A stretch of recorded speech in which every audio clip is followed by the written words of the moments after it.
ಹೈಕೋರ್ಟ್ನಲ್ಲಿ ಅರ್ಜಿಯನ್ನ ಸಲ್ಲಿಸಿದ್ದಾರೆ. ಬುರ್ಡೆ ಗ್ಯಾಂಗ್ನ ಸದಸ್ಯರು, ಬುರ್ಡೆ ಗ್ಯಾಂಗ್ನ ಪರವಾದ ವಕೀಲರು ಈ ಸಂಬಂಧ ವಿಚಾರಣೆ ಈಗ ಇವತ್ತು ಹೈಕೋರ್ಟ್ನಲ್ಲಿ ನಡೀತಾ ಇದ್ದಾಗ ವಾದ ಮಾಡ್ತಾ ಇದ್ದಾರೆ. ಅಲನ್ ಸಂಘಟನಾತ್ಮಕ ವೈರತ್ವದಿಂದ ನೋಟಿಸ್ ಅನ್ನ ಜಾರಿ ಮಾಡಿದ್ದಾರೆ, ರಾಜಕೀಯ ವೈರತ್ವದಿಂದ ನೋಟಿಸ್ ಅನ್ನ ಜಾರಿ ಮಾಡಿದ್ದಾರೆ. ಬೆಳಿಗ್ಗೆಯಿಂದ ಮಧ್ಯರಾತ್ರಿವರೆಗೂ ಕೂಡ ನೋಟಿಸ್ ಕೊಟ್ಟು ವಿಚಾರಣೆಗೆ ಹಾಜರಾದ್ರೆ ಕೂಡಿಸ್ತಾರೆ, ಗಂಟೆಗಟ್ಟಲೆ ವಿಚಾರಣೆ ಮಾಡ್ತಾರೆ. ನಮ್ಮನ್ನ ಆರೋಪಿ ಅಂತೇಳಿ ಎಲ್ಲೂ ಕೂಡ ಉಲ್ಲೇಖವೇ ಮಾಡಿಲ್ಲ. ಬುರ್ಡೆ ಗ್ಯಾಂಗ್ ಪರವಾದ ವಕೀಲ ಬಾಲನ್ ಅವರ ವಾದ ಇದು. ಆರೋಪಿಗಳು ಅಲ್ಲ, ಸಾಕ್ಷಿಗಳು ಅಲ್ಲ, ರಾಜಕೀಯ ವೈರತ್ವ ಇದು, ಧಾರ್ಮಿಕ ವೈರತ್ವ ಇದು, ಸಂಘಟನಾತ್ಮಕವಾದಂತ ವೈರತ್ವದ ಕಾರಣದಿಂದಾಗಿ ನೋಟಿಸ್ ಅನ್ನ ಕೊಟ್ಟಿದ್ದಾರೆ ಅನ್ನೋದನ್ನ ಬಹಳ ಕ್ಲಿಯರ್ ಆಗಿ ಕೋರ್ಟ್ಗೆ ಮನವರಿಕೆ ಮಾಡುವತ್ತ ಈಗ ಬಾಲನ್ ಅವರು ಹೊರಟಿದ್ದಾರೆ. ಒಂದಂತೂ ಬಹಳ ಕ್ಲಿಯರ್ ಆಗಿದೆ, ಈ ಎಲ್ಲ ಆರೋಪಿಗಳಿಗೂ ಕೂಡ ಈಗ ಬುಡಕ್ಕೆ ಬಿಸಿ ನೀರು ಹೊಯ್ದಂಗಾಗಿದೆ. ಇವರೆಲ್ಲ ಆಟಾಟೋಪಗಳು ಕೂಡ ಈಗ ನಿಂತಾಗಿರೋದ್ರಿಂದಾಗಿ ಇವರ ಬಂಧನ ಇನ್ನೇನು ಆಗುವಂತ ಸಾಧ್ಯತೆ ಇದೆ. ಈ ಕಾರಣದಿಂದಾಗಿ ಇವರು ಈ ಪ್ರಕರಣವನ್ನೇ ಟುಸ್ ಮಾಡಿ ಅಂತೇಳಿ ಈಗ ಹೈಕೋರ್ಟ್ಗೆ ಅರ್ಜಿಯನ್ನ ಸಲ್ಲಿಸಿದ್ದಾರೆ, ರದ್ದು ಮಾಡಿ ಅಂತ ಹೇಳಿದ್ದಾರೆ. ಆದ್ರೆ ಅಷ್ಟು ಈಸಿಯಾಗಿ ಇದನ್ನ ರದ್ದು ಮಾಡ್ಲಿಕ್ಕೆ ಸಾಧ್ಯ ಇಲ್ಲ. ಇಷ್ಟೆಲ್ಲ ವಿಚಾರಣೆ ಆಗಿದೆ, ಇಷ್ಟೆಲ್ಲ ಉತ್ಖನನ ಆಗಿದೆ, ತಲೆಬುರುಡೆ ಇದೆ ಅಂತ ಹೇಳಿ ಇವರು ಪುಂಖಾನುಪುಂಖವಾಗಿ ಕುಂಗಿದ್ರು. ಎಐ ವಿಡಿಯೋಗಳನ್ನ ಬಳಸಿಕೊಂಡು ಸಮಾಜದ ಸ್ವಾಸ್ಥ್ಯವನ್ನ ಹಾಳು ಮಾಡೋ ಕೆಲಸ ಮಾಡಿದ್ರು. ಧರ್ಮಸ್ಥಳದ ಮೇಲೆ ಹೇಗೆಲ್ಲ ಎತ್ತು ಕಟ್ಟುವಂತ ಕೆಲಸ ಮಾಡಿದ್ರು. ಇದೆಲ್ಲ ಮಾಡಿದಂತ ಈ ಬುರ್ಡೆ ಗ್ಯಾಂಗ್ ಇತ್ತಲ್ಲ, ಯಾವ್ಯಾವುದೋ ಕಾಲ್ಪನಿಕ ವ್ಯಕ್ತಿಗಳನ್ನ ಸೃಷ್ಟಿ ಮಾಡಿ ಅವರನ್ನ ಈ ಪ್ರಕರಣದಲ್ಲಿ ದಾಳವಾಗಿ ಬಳಸುವಂತ ಪ್ರಯತ್ನವನ್ನು ಕೂಡ ಮಾಡಿದ್ರು. ಹೀಗೆಲ್ಲ ಇರುವಾಗ ಇದು ಭಾರಿ ಕುತೂಹಲವನ್ನ ಕೆರಳಿಸ್ತಾ ಇದೆ. ಹೆಚ್ಚಿನ ಮಾಹಿತಿಯೊಂದಿಗೆ ನಮ್ಮ ಪ್ರತಿನಿಧಿ ಧ್ರುವರಾಜ್ ಈಗ ನೇರ ಸಂಪರ್ಕದಲ್ಲಿ ಜಾಯ್ನ್ ಆಗಿದ್ದಾರೆ. ಧ್ರುವ, ಆರಂಭದಲ್ಲಿ ಈಗ ಇದು ಕಾನೂನು ಬಾಹಿರ ನೋಟಿಸ್ ಕೊಟ್ಟಿರೋದು ಅನ್ನೋದು ಬಾಲನ್ ಅವರ ವಾದ. ಮುಂದುವರಿದು ಈ ಪ್ರಕರಣದಲ್ಲಿ ಕೇಸ್ ರದ್ದು ಮಾಡಬೇಕು ಅಂತೇಳಿ ಹೇಳೋದಕ್ಕೆ ಇವ್ರ ಬಳಿ ಏನೇನು ಸಕರಣಗಳಿದಾವೆ ಧ್ರುವರಾಜ್?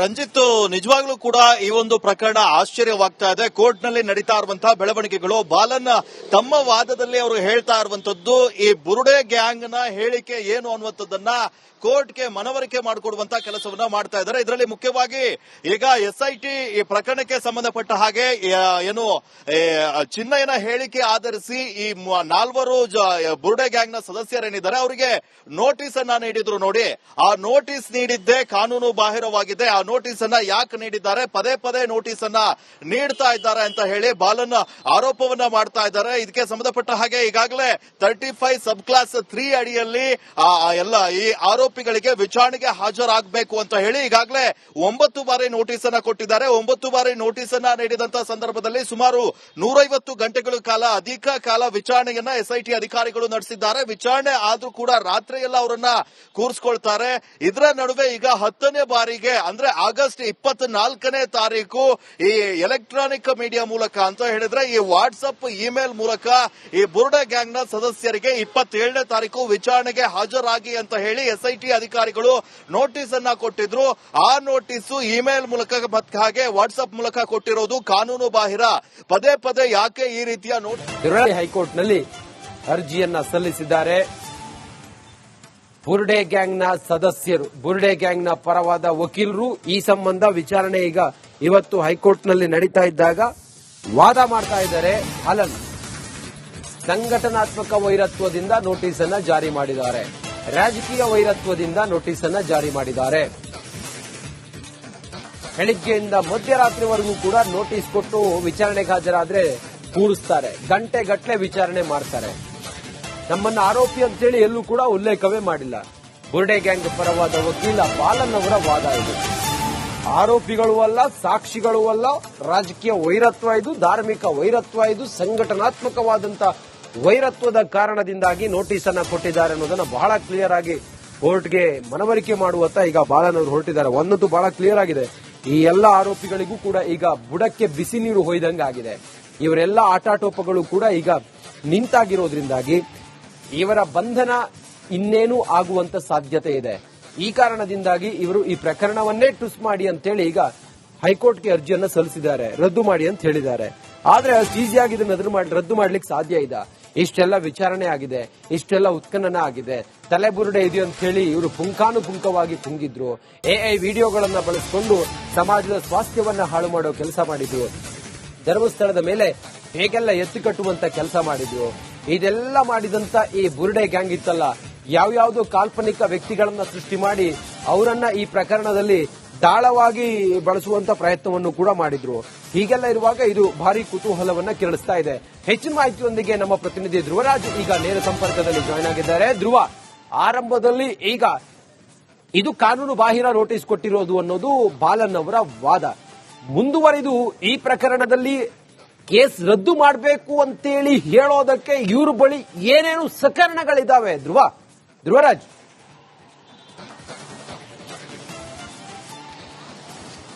ರಂಜಿತ್, ನಿಜವಾಗ್ಲೂ ಕೂಡ ಈ ಒಂದು ಪ್ರಕರಣ ಆಶ್ಚರ್ಯವಾಗ್ತಾ ಇದೆ. ಕೋರ್ಟ್ ನಲ್ಲಿ ನಡೀತಾ ಇರುವಂತಹ ಬೆಳವಣಿಗೆಗಳು, ಬಾಲನ್ ತಮ್ಮ ವಾದದಲ್ಲಿ ಅವರು ಹೇಳ್ತಾ ಇರುವಂತದ್ದು ಈ ಬುರುಡೆ ಗ್ಯಾಂಗ್ ನ ಹೇಳಿಕೆ ಏನು ಅನ್ನುವಂಥದ್ದನ್ನ ಕೋರ್ಟ್ಗೆ ಮನವರಿಕೆ ಮಾಡಿಕೊಡುವಂತಹ ಕೆಲಸವನ್ನ ಮಾಡ್ತಾ ಇದ್ದಾರೆ. ಇದರಲ್ಲಿ ಮುಖ್ಯವಾಗಿ ಈಗ ಎಸ್ಐಟಿ ಈ ಪ್ರಕರಣಕ್ಕೆ ಸಂಬಂಧಪಟ್ಟ ಹಾಗೆ ಏನು ಚಿನ್ನಯ್ಯನ ಹೇಳಿಕೆ ಆಧರಿಸಿ ಈ 4 ಬುರುಡೆ ಗ್ಯಾಂಗ್ ನ ಸದಸ್ಯರೇನಿದ್ದಾರೆ ಅವರಿಗೆ ನೋಟಿಸ್ ಅನ್ನ ನೀಡಿದ್ರು ನೋಡಿ. ಆ ನೋಟಿಸ್ ನೀಡಿದ್ದೇ ಕಾನೂನು ಬಾಹಿರವಾಗಿದೆ. ಆ ನೋಟಿಸ್ ಅನ್ನ ಯಾಕೆ ನೀಡಿದ್ದಾರೆ, ಪದೇ ಪದೇ ನೋಟಿಸ್ ಅನ್ನ ನೀಡ್ತಾ ಇದ್ದಾರೆ ಅಂತ ಹೇಳಿ ಬಾಲನ್ ಆರೋಪವನ್ನ ಮಾಡ್ತಾ ಇದ್ದಾರೆ. ಇದಕ್ಕೆ ಸಂಬಂಧಪಟ್ಟ ಹಾಗೆ ಈಗಾಗಲೇ 35 ಸಬ್ ಕ್ಲಾಸ್ 3 ಅಡಿಯಲ್ಲಿ ಎಲ್ಲ ಈ ಆರೋಪಿಗಳಿಗೆ ವಿಚಾರಣೆಗೆ ಹಾಜರಾಗಬೇಕು ಅಂತ ಹೇಳಿ ಈಗಾಗಲೇ 9 ಬಾರಿ ನೋಟಿಸ್ ಅನ್ನ ಕೊಟ್ಟಿದ್ದಾರೆ. 9 ಬಾರಿ ನೋಟಿಸ್ ಅನ್ನ ನೀಡಿದಂತಹ ಸಂದರ್ಭದಲ್ಲಿ ಸುಮಾರು 150 ಗಂಟೆಗಳ ಕಾಲ ಅಧಿಕ ಕಾಲ ವಿಚಾರಣೆಯನ್ನ ಎಸ್ಐಟಿ ಅಧಿಕಾರಿಗಳು ನಡೆಸಿದ್ದಾರೆ. ವಿಚಾರಣೆ ಆದ್ರೂ ಕೂಡ ರಾತ್ರಿಯೆಲ್ಲ ಅವರನ್ನ ಕೂರಿಸಿಕೊಳ್ತಾರೆ. ಇದರ ನಡುವೆ ಈಗ 10ನೇ ಬಾರಿಗೆ ಅಂದ್ರೆ ಆಗಸ್ಟ್ 24ನೇ ತಾರೀಕು ಈ ಎಲೆಕ್ಟ್ರಾನಿಕ್ ಮೀಡಿಯಾ ಮೂಲಕ ಅಂತ ಹೇಳಿದ್ರೆ ಈ ವಾಟ್ಸ್ಆಪ್ ಇಮೇಲ್ ಮೂಲಕ ಈ ಬುರುಡೆ ಗ್ಯಾಂಗ್ ನ ಸದಸ್ಯರಿಗೆ 27ನೇ ತಾರೀಕು ವಿಚಾರಣೆಗೆ ಹಾಜರಾಗಿ ಅಂತ ಹೇಳಿ ಎಸ್ಐಟಿ ಅಧಿಕಾರಿಗಳು ನೋಟಿಸ್ ಅನ್ನ ಕೊಟ್ಟಿದ್ರು. ಆ ನೋಟಿಸ್ ಇಮೇಲ್ ಮೂಲಕ ಹಾಗೆ ವಾಟ್ಸ್ಆಪ್ ಮೂಲಕ ಕೊಟ್ಟಿರೋದು ಕಾನೂನು ಬಾಹಿರ. ಪದೇ ಪದೇ ಯಾಕೆ ಈ ರೀತಿಯ ನೋಟಿಸ್ ಹೈಕೋರ್ಟ್ ನಲ್ಲಿ ಅರ್ಜಿಯನ್ನ ಸಲ್ಲಿಸಿದ್ದಾರೆ. ಬುರುಡೆ ಗ್ಯಾಂಗ್ ನ ಸದಸ್ಯರು, ಬುರುಡೆ ಗ್ಯಾಂಗ್ ನ ಪರವಾದ ವಕೀಲರು ಈ ಸಂಬಂಧ ವಿಚಾರಣೆ ಈಗ ಇವತ್ತು ಹೈಕೋರ್ಟ್ ನಲ್ಲಿ ನಡೀತಾ ಇದ್ದಾಗ ವಾದ ಮಾಡ್ತಾ ಇದ್ದಾರೆ. ಬಾಲನ್ ಸಂಘಟನಾತ್ಮಕ ವೈರತ್ವದಿಂದ ನೋಟಿಸ್ ಅನ್ನ ಜಾರಿ ಮಾಡಿದ್ದಾರೆ, ರಾಜಕೀಯ ವೈರತ್ವದಿಂದ ನೋಟಿಸ್ ಅನ್ನ ಜಾರಿ ಮಾಡಿದ್ದಾರೆ. ಬೆಳಿಗ್ಗೆಯಿಂದ ಮಧ್ಯರಾತ್ರಿವರೆಗೂ ಕೂಡ ನೋಟಿಸ್ ಕೊಟ್ಟು ವಿಚಾರಣೆಗೆ ಹಾಜರಾದ್ರೆ ಕೂಡಿಸ್ತಾರೆ, ಗಂಟೆ ಗಟ್ಟಲೆ ವಿಚಾರಣೆ ಮಾಡ್ತಾರೆ. ನಮ್ಮನ್ನ ಆರೋಪಿ ಅಂತೇಳಿ ಎಲ್ಲೂ ಕೂಡ ಉಲ್ಲೇಖವೇ ಮಾಡಿಲ್ಲ. ಬುರುಡೆ ಗ್ಯಾಂಗ್ ಪರವಾದ ವಕೀಲ ಬಾಲನ್ ಅವರ ವಾದ ಇದು. ಆರೋಪಿಗಳು ಅಲ್ಲ, ಸಾಕ್ಷಿಗಳು ಅಲ್ಲ, ರಾಜಕೀಯ ವೈರತ್ವ ಇದು, ಧಾರ್ಮಿಕ ವೈರತ್ವ ಇದು, ಸಂಘಟನಾತ್ಮಕವಾದಂತ ವೈರತ್ವದ ಕಾರಣದಿಂದಾಗಿ ನೋಟಿಸ್ ಅನ್ನ ಕೊಟ್ಟಿದ್ದಾರೆ ಅನ್ನೋದನ್ನ ಬಹಳ ಕ್ಲಿಯರ್ ಆಗಿ ಕೋರ್ಟ್ಗೆ ಮನವರಿಕೆ ಮಾಡುವತ್ತ ಈಗ ಬಾಲನ್ ಅವರು ಹೊರಟಿದ್ದಾರೆ. ಒಂದಂತೂ ಬಹಳ ಕ್ಲಿಯರ್ ಆಗಿದೆ, ಈ ಎಲ್ಲ ಆರೋಪಿಗಳಿಗೂ ಕೂಡ ಈಗ ಬುಡಕ್ಕೆ ಬಿಸಿ ನೀರು ಹೊಯ್ದಂಗಾಗಿದೆ. ಇವರೆಲ್ಲ ಆಟಾಟೋಪಗಳು ಕೂಡ ಈಗ ನಿಂತಾಗಿರೋದ್ರಿಂದಾಗಿ ಇವರ ಬಂಧನ ಇನ್ನೇನು ಆಗುವಂತ ಸಾಧ್ಯತೆ ಇದೆ. ಈ ಕಾರಣದಿಂದಾಗಿ ಇವರು ಈ ಪ್ರಕರಣವನ್ನೇ ಟುಸ್ ಮಾಡಿ ಅಂತೇಳಿ ಈಗ ಹೈಕೋರ್ಟ್ಗೆ ಅರ್ಜಿಯನ್ನ ಸಲ್ಲಿಸಿದ್ದಾರೆ, ರದ್ದು ಮಾಡಿ ಅಂತ ಹೇಳಿದ್ದಾರೆ. ಆದ್ರೆ ಅಷ್ಟು ಈಸಿಯಾಗಿ ಇದನ್ನ ರದ್ದು ಮಾಡ್ಲಿಕ್ಕೆ ಸಾಧ್ಯ ಇದೆ. ಇಷ್ಟೆಲ್ಲ ವಿಚಾರಣೆ ಆಗಿದೆ, ಇಷ್ಟೆಲ್ಲ ಉತ್ಖನನ ಆಗಿದೆ, ತಲೆಬುರುಡೆ ಇದೆ ಅಂತ ಹೇಳಿ ಇವರು ಪುಂಖಾನುಪುಂಖವಾಗಿ ಕುಂಗಿದ್ರು. ಎಐ ವಿಡಿಯೋಗಳನ್ನ ಬಳಸಿಕೊಂಡು ಸಮಾಜದ ಸ್ವಾಸ್ಥ್ಯವನ್ನ ಹಾಳು ಮಾಡೋ ಕೆಲಸ ಮಾಡಿದ್ರು. ಧರ್ಮಸ್ಥಳದ ಮೇಲೆ ಹೇಗೆಲ್ಲ ಎತ್ತು ಕಟ್ಟುವಂತ ಕೆಲಸ ಮಾಡಿದ್ರು. ಇದೆಲ್ಲ ಮಾಡಿದಂತ ಈ ಬುರುಡೆ ಗ್ಯಾಂಗ್ ಇತ್ತಲ್ಲ, ಯಾವ್ಯಾವ್ದೋ ಕಾಲ್ಪನಿಕ ವ್ಯಕ್ತಿಗಳನ್ನ ಸೃಷ್ಟಿ ಮಾಡಿ ಅವರನ್ನ ಈ ಪ್ರಕರಣದಲ್ಲಿ ದಾಳವಾಗಿ ಬಳಸುವಂತ ಪ್ರಯತ್ನವನ್ನು ಕೂಡ ಮಾಡಿದ್ರು. ಹೀಗೆಲ್ಲ ಇರುವಾಗ ಇದು ಭಾರಿ ಕುತೂಹಲವನ್ನ ಕೆರಳಿಸ್ತಾ ಇದೆ. ಹೆಚ್ಚಿನ ಮಾಹಿತಿಯೊಂದಿಗೆ ನಮ್ಮ ಪ್ರತಿನಿಧಿ ಧ್ರುವರಾಜ್ ಈಗ ನೇರ ಸಂಪರ್ಕದಲ್ಲಿ ಜಾಯ್ನ್ ಆಗಿದ್ದಾರೆ. ಧ್ರುವ, ಆರಂಭದಲ್ಲಿ ಈಗ ಇದು ಕಾನೂನು ಬಾಹಿರ ನೋಟಿಸ್ ಕೊಟ್ಟಿರೋದು ಅನ್ನೋದು ಬಾಲನ್ ಅವರ ವಾದ. ಮುಂದುವರಿದು ಈ ಪ್ರಕರಣದಲ್ಲಿ ಕೇಸ್ ರದ್ದು ಮಾಡಬೇಕು ಅಂತೇಳಿ ಹೇಳೋದಕ್ಕೆ ಇವ್ರ ಬಳಿ ಏನೇನು ಸಕರಣಗಳಿದಾವೆ ಧ್ರುವರಾಜ್?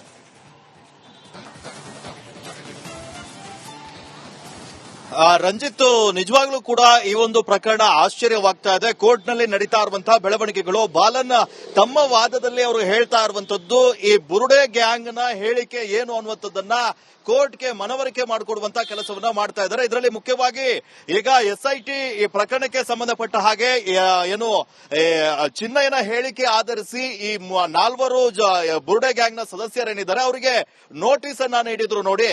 ಆ ನೋಟಿಸ್ ನೀಡಿದ್ದೇ ಕಾನೂನು ಬಾಹಿರವಾಗಿದೆ. ಏನಾಗಿದೆ, ಆ ನೋಟಿಸ್ ಅನ್ನ ಯಾಕೆ ನೀಡಿದ್ದಾರೆ, ಪದೇ ಪದೇ ನೋಟಿಸ್ ಅನ್ನ ನೀಡ್ತಾ ಇದ್ದಾರೆ ಅಂತ ಹೇಳಿ ಬಾಲನ್ ಆರೋಪವನ್ನ ಮಾಡ್ತಾ ಇದ್ದಾರೆ. ಇದಕ್ಕೆ ಸಂಬಂಧಪಟ್ಟ ಹಾಗೆ ಈಗಾಗಲೇ 35 ಸಬ್ ಕ್ಲಾಸ್ 3 ಅಡಿಯಲ್ಲಿ ಎಲ್ಲ ಈ ಆರೋಪಿಗಳಿಗೆ ವಿಚಾರಣೆಗೆ ಹಾಜರಾಗಬೇಕು ಅಂತ ಹೇಳಿ ಈಗಾಗಲೇ 9 ಬಾರಿ ನೋಟಿಸ್ ಅನ್ನ ಕೊಟ್ಟಿದ್ದಾರೆ. 9 ಬಾರಿ ನೋಟಿಸ್ ಅನ್ನ ನೀಡಿದಂತಹ ಸಂದರ್ಭದಲ್ಲಿ ಸುಮಾರು 150 ಗಂಟೆಗಳ ಕಾಲ ಅಧಿಕ ಕಾಲ ವಿಚಾರಣೆಯನ್ನ ಎಸ್ಐಟಿ ಅಧಿಕಾರಿಗಳು ನಡೆಸಿದ್ದಾರೆ. ವಿಚಾರಣೆ ಆದ್ರೂ ಕೂಡ ರಾತ್ರಿ ಎಲ್ಲ ಅವರನ್ನ ಕೂರಿಸ್ಕೊಳ್ತಾರೆ. ಇದರ ನಡುವೆ ಈಗ 10ನೇ ಬಾರಿಗೆ ಅಂದ್ರೆ ಆಗಸ್ಟ್ 24ನೇ ತಾರೀಕು ಈ ಎಲೆಕ್ಟ್ರಾನಿಕ್ ಮೀಡಿಯಾ ಮೂಲಕ ಅಂತ ಹೇಳಿದ್ರೆ ಈ ವಾಟ್ಸ್ಆಪ್ ಇಮೇಲ್ ಮೂಲಕ ಈ ಬುರುಡೆ ಗ್ಯಾಂಗ್ ನ ಸದಸ್ಯರಿಗೆ 27ನೇ ತಾರೀಕು ವಿಚಾರಣೆಗೆ ಹಾಜರಾಗಿ ಅಂತ ಹೇಳಿ ಎಸ್ಐಟಿ ಅಧಿಕಾರಿಗಳು ನೋಟಿಸ್ ಅನ್ನ ಕೊಟ್ಟಿದ್ರು. ಆ ನೋಟಿಸ್ ಇಮೇಲ್ ಮೂಲಕ ಮತ್ತೆ ಹಾಗೆ ವಾಟ್ಸ್ಆಪ್ ಮೂಲಕ ಕೊಟ್ಟಿರೋದು ಕಾನೂನು ಬಾಹಿರ. ಪದೇ ಪದೇ ಯಾಕೆ ಈ ರೀತಿಯ ನೋಟಿಸ್